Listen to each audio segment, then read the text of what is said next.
downtown neighbors, Jackson County Administrator Mike Overton. Hi, Mike. Hello. Nice to see you. Merry Christmas. Nice to be seen. I've seen Mike shopping locally. I think a couple places. I remember you were at Crimson Oak a few weeks ago. My wife and I shop local all the time. Yeah. In fact, I can't stop her from shopping local. Oh, we have so many more options this year than I probably in many, many years. And downtown in general has what I would call like critical mass. You can easily say, hey, let's go downtown, get something to eat. You don't have to name a restaurant. There's plenty to go around. Mm-hmm. And if one's busy, you can go to the next. Yeah, and 2 new retail locations in the County Tower building, which is really cool. Yeah, we do that regularly. Those are little incubator spaces, and it's worked out very well for us and them. Mm-hmm. Yeah, in fact, you've got some great examples of businesses started there and then... success stories. Yeah. Oh, keep it up. That's great to see. We've got a lot of exciting things happening. First up, I wanted to talk to you about the new farmers market. Yes, exciting. Over at the old prison or armory, or it's been many things over the last 150 years, I believe, where the prison walls are, those big, large walls. We received a grant for $800,000, I believe it was, or was it $600,000? Geez, now I'm not so sure. But it was hundreds of thousands of dollars to modernize and refurbish that building and set it up for a farmer's market. And also, that's on the trail, that goes right through there, so people can stop with their bikes or walking. It's going to be a nice little respite for them as well. That's a great idea. I hadn't thought about that. It would be perfect for one of the vendors at the farmers market to offer like grab-and-go refreshments. Oh, absolutely. I'm sure there's going to be a whole assortment of things you can get there.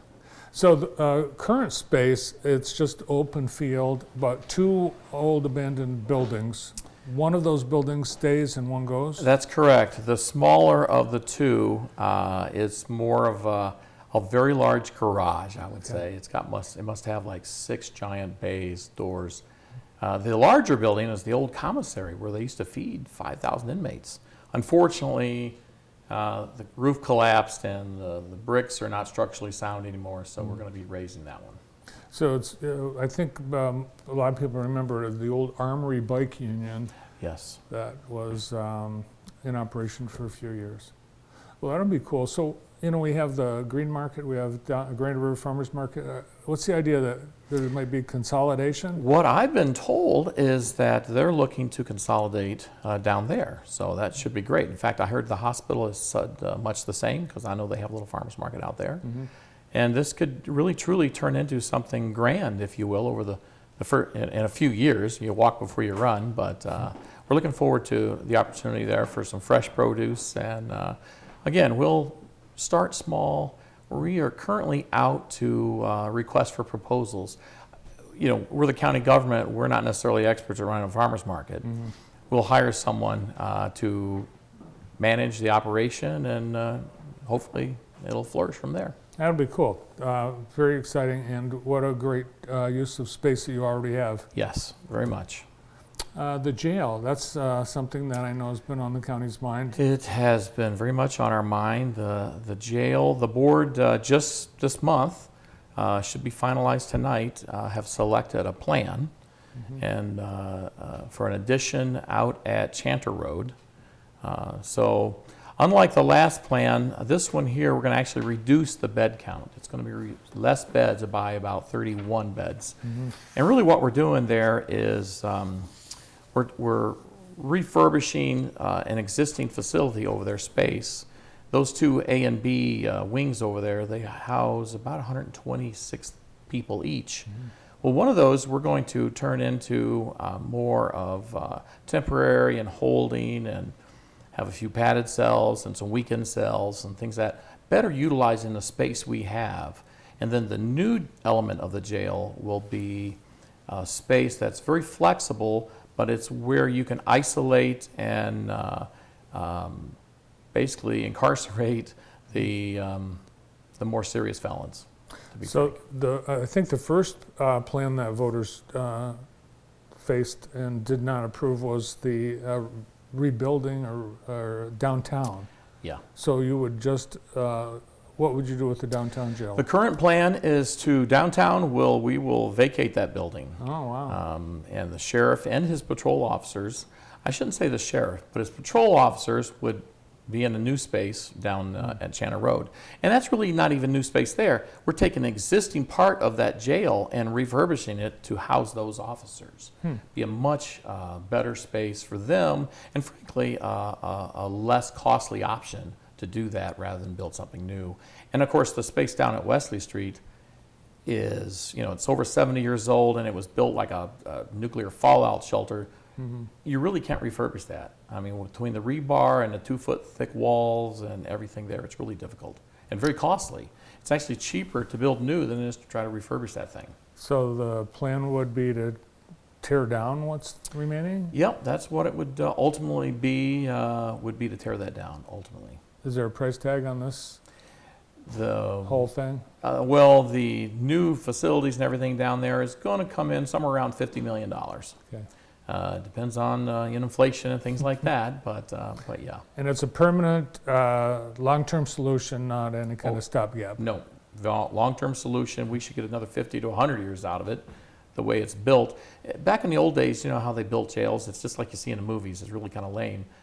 The new modern jails, it's really more of a big building with individual stainless steel pods inside, which they're indestructible, more or less. And if you need to expand, you can add more pods. It's that sort of operation. All right. So that would be on a ballot next. It is. In fact, next month, I expect the board to make a decision on when, and really options are like August or November, and on ballot language. We need to address that. The language is pretty straightforward. All right. Still to come. Yes. There's this note you gave me, Verigy. Verigy, what is that? I think most people aren't really aware of all the plans we have. We're using a company called Verigy, and they're basically, almost all of our facilities are going to be touched by them. We're adding solar, we're adding geothermal where we can, like the courthouse, that whole parking lot there is going to be, we're going to drill a whole bunch of holes in it and put some pipes down through there and use the heat from the earth to heat and cool that building. Saves a lot of money in the long run on that, and it's something that'll be there. Those pipes will last, I won't say forever, nothing's forever. Geothermal. Geothermal, and so yeah, we're looking forward to that. And like I say, we got solar going over there. We have solar going at the airport, solar at the youth center, solar at JDOT, solar over at the Human Services Building as well. As well as we're looking at geothermal there, we are running into a little snag there. Who knew there were so many coal mines in Jackson? I think of coal mines, I think of Kentucky. I don't think of Jackson as coal mines. But sure enough, when they were drilling a test well, we found one. So we have to work around that. Yeah, that threw a wrench in the I-94 reconstruction plans too. Solar, I know in Grass Lake there's a company, I think a Florida company that wants to put a big solar farm in Grass Lake, and I think the county actually has to fit into the county plans for that kind of development. Where does that stand? Our solar for the county for these projects are on roofs, over parking lots. In fact, like at the airport, it's going to be like carport area. You can park a car under it and there's solar on the top, things like that. Oh, yeah. okay. And that is being funded by the ARPA dollars. Remember, we received millions of dollars in ARPA funding. We're utilizing that to do things, meaning repair infrastructure and capital projects that will pay dividends for many, many years down the road to the taxpayers in Jackson County. Because those are all things that we would have done or had to do sooner or later. I should say elevators and things like that. Obviously, we're going to have to add solar, but at the same time, we're going to save money in the long run on it. So what's happening in Grass Lake, doesn't depend on... It is not a county project or anything to do with us. We really don't have control over that. Also, big push to expand broadband in the state of Michigan. What is our broadband like here in Jackson County? Well, about 20% are significantly underserved across the county. The Fed has given the state $1.5 billion. I mean, that is a lot of money.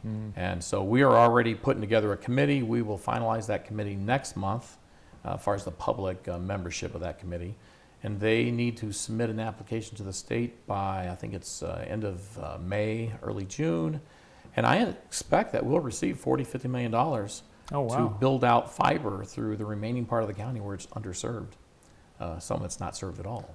Well, that would be great from our standpoint here at JTV. Get JTV available to 100% of Jackson County. Absolutely. That'd be awesome. Be but great. I think it's something that both the federal government and state have put a huge or a very high priority on. Yeah, and there's 83 counties, so you do the math. There's money to go around on this, and it is an expensive proposition. But once the fiber's in, it's a night and day difference in broadband. Yeah, I remember the times you drive around and everyone knew the spots where you had no cell phone service. Yeah. All right, we've got the county parks. I think something going on with the Cascades. Is there some plan for? Well, Cascades, that's been something we've been working on for quite a while. As you might recall, the legislature gave us $1 million towards that project as far as the lagoon area goes. So we've been doing the research on that, test wells and all those sort of things. And we should have our final answer sometime this spring. You know, the gas stations there at the corner, they have a environmental problem there. They have a plume underneath them.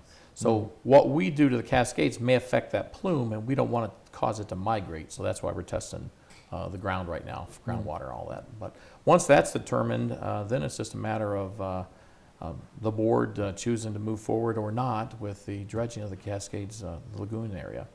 And then, of course, there's the Cascade, obviously the falls, and we're continuing to make refurbishments and improvements to that. It's come a long way. I think really the only thing left ultimately on that is the actual concrete itself. We've done some repairs, but it needs more than a Band-Aid. Yeah, a lot of the concrete's original, nearly 100 years old. Yes. Yeah. All right, so 2024, what does that look like for you and the county? Yeah, well, it's an election year, so, you know, it's always exciting during election year, not just the local election, it's presidential, of course, and that always makes it that much more interesting. As far as the county commissioners go, it's the first election of 4-year terms. It's always been 2-year terms, but that's been changed now, so it's 4 years. So all these people running, and I'm not sure who's running yet, they'll be 4-year terms, so that's always exciting. All right, so the people you vote for, you better like them, you better love them. Going to be there 4 years. All right, how about you? Are you all ready for Christmas? Yeah, you know, I like to tell you or take credit for Christmas, but my wife does much more of that than I do. I take credit at home, but she does a great job. My wife, thank God for her. Well, she has great taste, obviously. Oh, Yes. yeah. Right. Well, Merry Christmas to, Merry Christmas to you. You and Lynn, everybody in the family, and thanks for coming in today. Thanks. My pleasure. Our Jackson County Administrator, Mike Overton. Coming up in just